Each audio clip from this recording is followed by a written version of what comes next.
अस्सलाम वालेकुम। मैं आज थाने पे मौजूद थी तो मुझे इत्तला मिली कि एक बच्ची है, फ़ौज़िया नाम है इसका।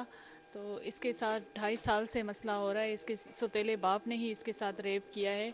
तो ये बहुत मजबूर थी, जैसे कैसे करके घर से निकली। तो घर से निकलते ही अपने मामू के घर गई। मामू के घर पहुंची तो मामू से इसने अपनी सारी हकीकत बयान की कि मेरे साथ ये मसला हो रहा है, मेरा सौतेला बाप है, वो मेरे साथ रैप कर रहा है।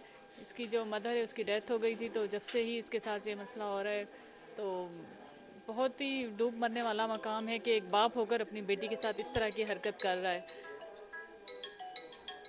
तो थाने पर आए, उन्होंने मुझे सारी हकीकत बयान की। तो उनके कहने पर हमने एफआईआर दर्ज की और बच्ची से भी पूछगछ की, इसने भी सारा बताया हमें। एफआईआर दर्ज करने के बाद हमारी ये कोशिश है कि मुलजिम को जल्द अज जल्द गिरफ्तार करें और उसे कड़ी से कड़ी सज़ा दिलवाएं कोर्ट से।